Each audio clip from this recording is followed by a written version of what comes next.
So, and we are now streaming. Ha ha.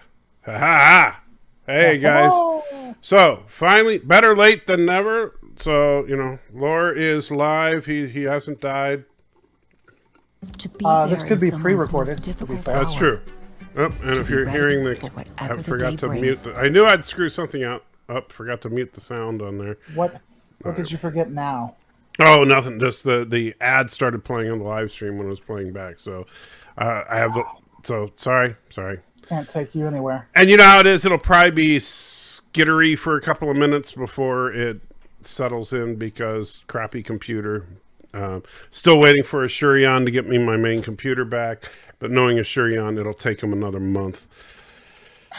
When did they say you're supposed to get it back? Well, right now, if you go and look, it just says we had to order parts. It's taking longer than expected. That's all they say. Wow, that's fun. Yeah, and so the first time I have been with, they have had my computer since June, or let's see, it's now 2 months now since June 10th. Wow, it's stupid. It's absolutely stupid. Anyway, welcome to the FatOverlords, whatever Something? this is. Yeah, the show. We finally get to announce it too, and I'm glad you're going to let me be the one. So I'm really excited, guys. Me and Salty Trekker have decided to come back together, and we're going to actually be releasing 7 seasons of fan fiction, but it's actually going to be Star Trek. It'll be during the DS9 Dominion War series. We've created our own studio. It's called the Neon Visual Copyright Law Studios. And what we're going to do is we're going to take the original 7 seasons of DS9 and make it ours by just upgrading it to HD and 4K. Because as you know, if you are a huge fan of Neon Visual, you can actually just upgrade something to HD or 4K and it becomes your property. Yes, that's true. By law. Oh, Lordy. So you had to just go there right off the bat, didn't you? Yeah, you just had to go there. And thank you. Mercer throws a buck in. Thank you. $1. Quote, the universe is not governed by individual perception. I mislabeled, and I got a lot of people coming in because they're interested. Let's immediately jump into the actual thing, talking about Discovery selling its props. Sure. Because I accidentally put Discovery canceled confirmed without the question mark. And wow, you just went straight for the clip. Well, real quick, Mercer threw in a buck. I just want to say thank you, Mercer. And said with an Orville quote, "The universe is not governed by individual perception. It matters what's true." That's true in the Orville universe, but apparently in YouTube, no. What's true doesn't matter. Everybody is a copyright attorney, and everybody's opinion is just true. That's what we've learned in the last 24 hours. But yeah, go ahead. So Discovery's canceled, apparently. Yeah. Well, that's kind of the line that we've been hearing. So what's happening is they're starting to sell off the props. I haven't looked too deep into it, but apparently they're selling off season 1 props. And some people are coming out saying, well, see, it's confirmed canceled. They're selling all the props. It's gone, boys. And I don't know that that's necessarily what that actually means. I think it's more maybe they're not using 22nd century technology, so they're selling off those props. Right. I mean, it's possible. Well, the thing is, though, is that people don't stop to think about the fact that, well, like, for example, let's look at TNG. By TNG Season 4, they were using different phasers, different uniforms. The only thing that was really the same was the sets. But all the basic props had been changed and upgraded. In TOS, a lot of people don't realize that while the phasers and stuff were the same, they'd switched from cotton to polyester uniforms. And so while that doesn't sound like much, that meant all the old uniforms were thrown out. And so upgrading and changing props from season to season on a sci-fi television show is nothing new. So it's just that in the modern world, it's like now these props are, sought after collector's items. And even though, look, and James and I talked about this a little bit before the show. Yes, Discovery Season 1 was a train wreck. Even to a lot of Discovery fans, Discovery Season 1 was a train wreck. But I would want to, you know what? I would love to own the phaser that Michael Burnham pointed backwards in that one shot. I would love to own that phaser, you know? Well, and we discussed this a little bit before, even if it wasn't a prop that I necessarily liked or thought was interesting. I do think that Discovery was the beginning of a new era, right? And it would be cool to own a prop from the flagship show. And what's happening is they're actually auctioning off the props or whatnot. If I can get one, if one is within range, probably not. They're probably all going to go for ludicrous amounts of money. Right. If I could get one though, I would definitely try to. But I imagine those are going to go for thousands upon thousands of dollars. Right. I could see reasonably, like, I don't have the money, but like I could see reasonably spending a couple $100 on one of those phasers. But yeah, I'm sure it would go for several thousand. Right. And You were talking about, didn't the original series also like burn some of their sets and stuff, like even before they were canceled? a lot of the stuff was destroyed and thrown away and stuff. Yeah, and of course, and a lot of people know the story how the shuttle ended up in a wrecking yard, you know, and someone found it and restored it. Right. But that's just, you know, back in those days, those props were, nobody would ever consider them collector's items. Right. And so, you know, like, I would love to know whatever happened. And I don't know if there's a story behind it. Maybe there is. I would love to know what happened to the original full-scale Jupiter 2 from Lost in Space, which I don't know if you've ever watched that show. Lost in Space. We talked about this last time.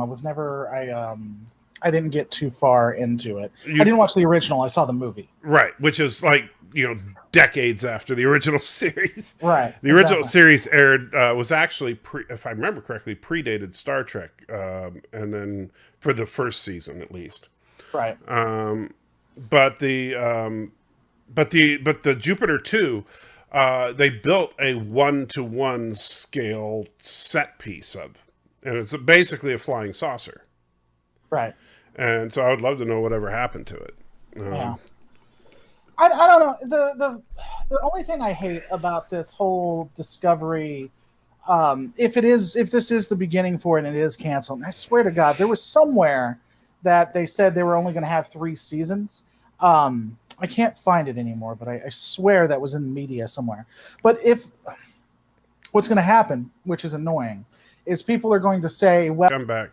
Oh, cool. I was talking to myself for a second. No, yeah, my internet just dropped for a minute. Hopefully the stream is back on. I don't know what happened there. But yeah, it looks like we're back on. I am so sorry, guys. I think I got canceled by, you know, I think we're being attacked by Kuroga, or maybe, you know, somebody that thinks they own the copyright to this stream. We probably got taken down by Neon Vision, as you know, because if people are watching on my side, they actually see a Lacars thing there, which, as you know, Lacars is used in Star Trek, which Neon Visual has done intros to, which means he owns the Lacars. They had to be recreated for the sequel 2010. There is that by the occurred. way, is a great, beautiful movie. And so Mercer, well, actually, that's a kind of an interesting point. So Mercer, with another super chat, was talking about how they recreated the sets in 2010 from 2001. And that's something that happens a lot of the time with films where they don't, you know, if you look at the Star Trek films, the Enterprise bridge is different in every Star Trek film. You know, if you look at the first 6 Star Trek films, the Enterprise bridge is different in every one of them. And because they end up rebuilding it. Right. Yeah, I mean, it's just, I don't know. Again, they could be selling props for so many reasons. It's just frustrating that we even have to deal or talk about this until anything really has been discussed. Right. You know? So, and sorry if the lip sync is off. That could be because of the weird internet thing. I apologize, but there's really not much I can do about it right now. And Sci-Fi Nation throws in a couple of bucks, just says, hail Kuroga, because, you know, he's a jerk. But thank you. I think. He only says hi on my side. He gives money on yours. What the hell? It's weird.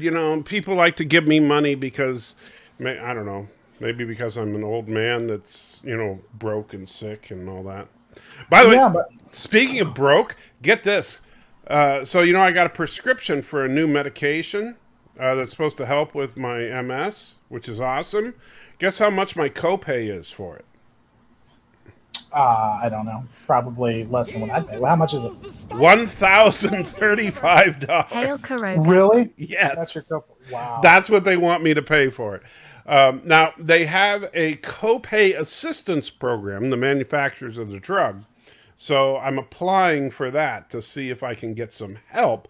Because I called, I said, look, there ain't no way I'm paying $1,000, and that's per month is what I would end up paying.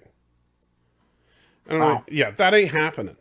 Right. As much as I would love to, because if the drug actually does make me functional, it would be worth it. But I don't have $1,000 a month to spend on a drug. The retail price on it, like if you don't have insurance, is $6,000. Yeah, I mean, is there anything you're going to be able to do? You got to be able to get it. Sell my house? I don't know.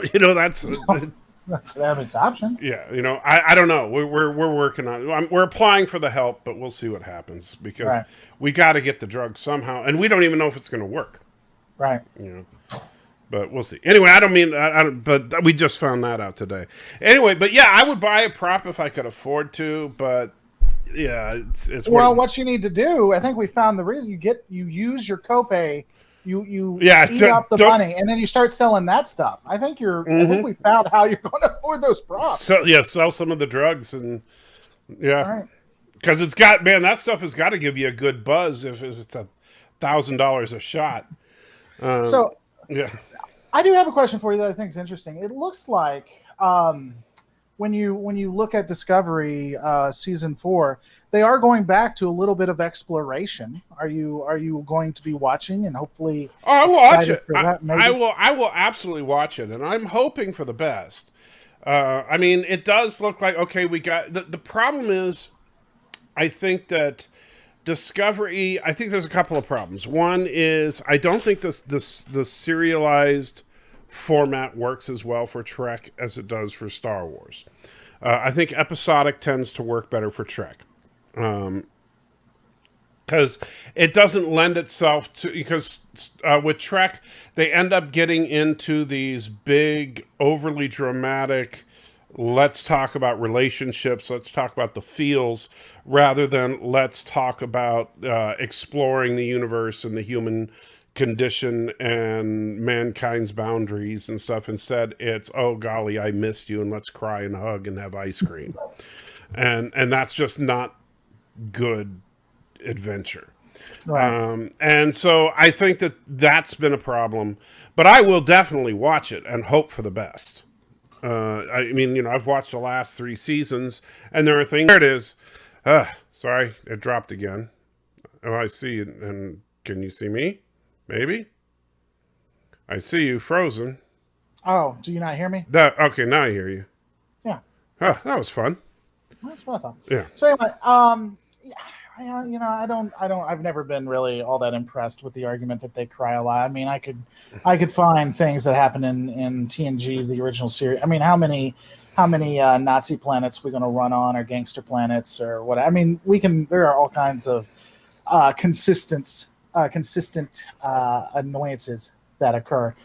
But I mean, I don't know. So I guess, I mean, you like Deep Space Nine, right? It had consistent themes that ran through it.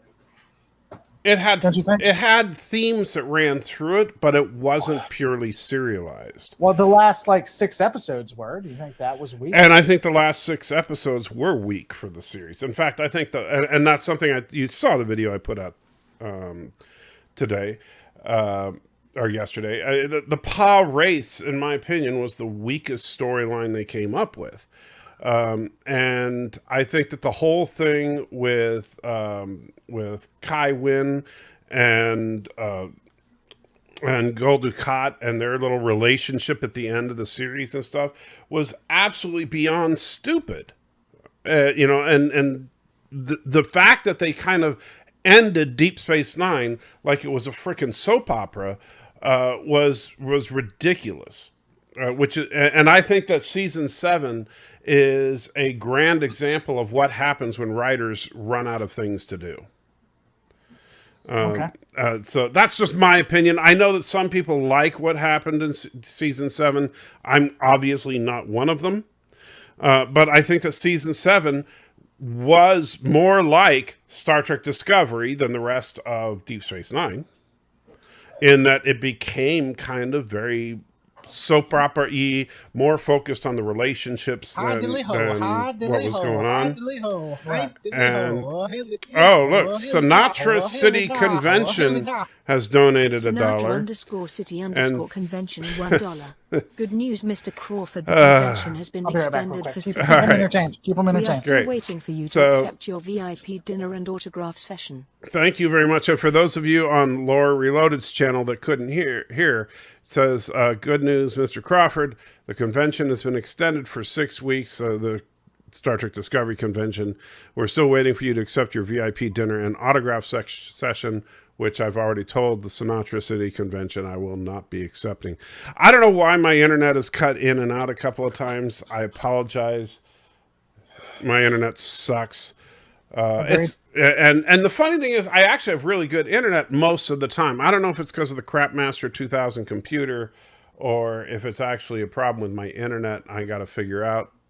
But anyway.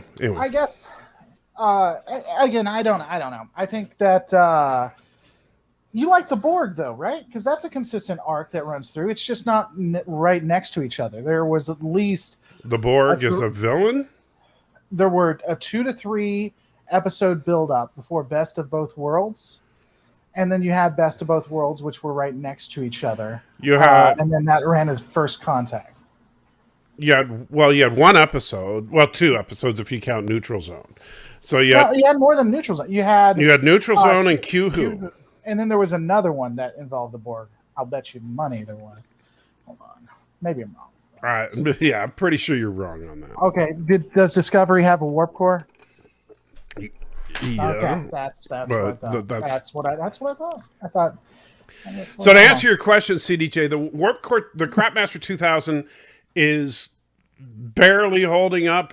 But it is the Crapmaster 2000. Yeah. There's iBorg. That's after Best of Both Worlds. Okay, that's fine. It's still a consistent line that's running. And I think iBorg was the beginning of the end of the Borg for me. And I think Descent, which Descent 1 and 2 was barely qualifies as Borg, because at that point it was really more of a lore storyline than Borg. And I didn't care for the Borg. In fact, I think that the problem with both iBorg and Descent is we start seeing that if you make the Borg individuals or you put the Borg under leadership, you screw them up. And we see the ultimate example of that in First Contact, where you add a queen to the collective, and now the Borg suck. So I did not like the Borg. I liked the concept of the Borg themselves, but I did not like the queen. Did you like the episodes? As far as post, the episodes of the Borg that I like are Q-Who, Best of Both Worlds, Scorpion, and Regeneration. Okay, so those. And by the way, First Contact, the Queen too, does not appear in any of those. You like First Contact, though, right? As a film, First Contact is well made. As a Star Trek adventure, not particularly. Okay, so if there's 4 episodes, that's okay. But if there's any more than that, then you don't. Because, I mean, when we look at the Borg, that's an ongoing arc. It's just in between filler episodes, if you're focused on I wouldn't say it's filler in between. It's if we're looking at the Borg as the arc. I mean, you could argue that, but you could argue the same thing with the Klingons in the original series, right? The Klingons appear several times, but there's a difference between having a reoccurring villain and having a completely serialized story where in Discovery, they have have one story from episode 1, and of course a season is only half a season where it's 10 episodes, but from episode 1 to episode 10 it's one story and nothing else. I would argue that from TNG into First Contact, probably Voyager, but I'm not going to argue that. From TNG into DS9 into First Contact, you have a serialized story. It's just in between a lot of other stories. Right. I can see that.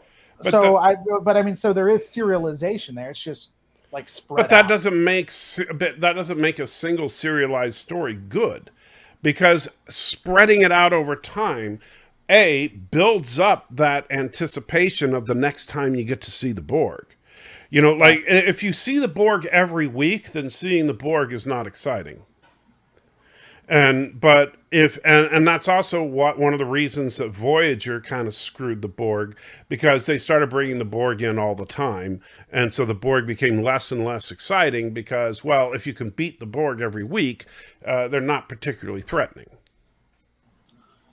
I don't disagree with that, but I was more, again, just talking to what we see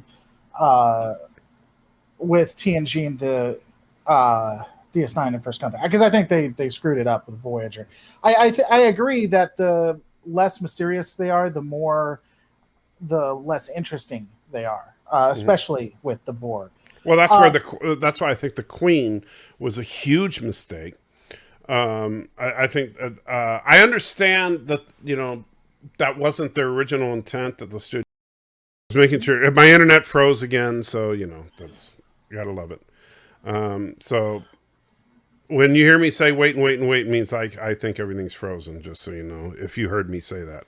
I didn't. Okay. Yeah. So anyway, so when they with the Borg, because I loved with the whole concept in when they met the Borg in Q-Who, and their whole thing about the fact that they're Deanna was talking about the fact that they're only one mind. The entire collective is one thinking mind. They are a super consciousness. They're not going to make tactical errors. They're not going to make bad judgment calls. And you think about that kind of an adversary, and it is scary. Right. And you also think about the fact that they're not even interested in talking to you. They just want to analyze your technology and see if it's something worth salvaging. You know, and then of course, and they weren't even, and so then now they changed it in Best of Both Worlds to where, okay, maybe. Yeah, what's up? Okay, I heard you say I'll ask him when he's back. Yeah, so you can finish, and then someone had a question they asked. So, anyway, so that whole idea was terrifying. And even in Best of Both Worlds, the idea of being assimilated into that was terrifying, especially the fact that at the end of it, Picard was saying how he remembered every moment of it. And so, but he couldn't do anything about it. Right. And that was absolutely horrific. And then in First Contact, all of a sudden the Borg are zombies under the control of the Queen. Right. Well, like you said, that was a decision by the executives that they couldn't mess with. I think that what they should have done is gave all the lines of the Queen to the collective. How scary would it be? Is every time they interacted, everyone around them talked. Right. That would have been better if, as she talked, the collective talked with her. Right. So she truly was. Yeah. So she truly was the voice of the collective. Right. Not just a person controlling the collective. Right. Or again, not even her. Just have the collective do it. There's no one person they can focus on. Just the collective always talk to them. So a question from Mike Hinden for you. Would Star Trek movies 2 through 6 count as a serialized story, as they all have a continuous, he says, story arc, I assume, with 4/5 of 5, with 4/5 of 5 getting discarded as absurd. Well, I wouldn't call it. You see, the problem is that there's a difference between having continuity and being a serialized story. A serialized story means you have one story that is told in multiple chapters over a series. And so as opposed to, like, is Star Trek 2 a chapter in an ongoing story, or is it a story that is then in the same continuity as Star Trek 3, Star Trek 4, Star Trek 5, Star Trek 6? I think Star Trek 2 is its own self-contained story, as is Star Trek 3, Star Trek 4, unfortunately Star Trek 5, and then Star Trek 6. Although what's funny is Star Trek 5 doesn't really fit very well. The search for Spock can't exist without the Wrath of Khan. Right, they're in the same continuity, but that doesn't mean that, like, they're still, like, the search for Spock it's not, like, even though it's dependent upon, like, all of Star Trek.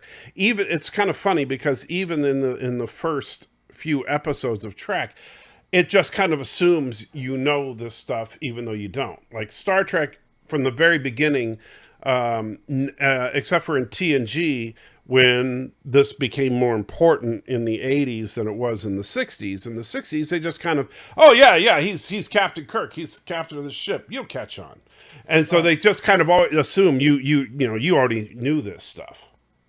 Now, yes, it's true that in Search for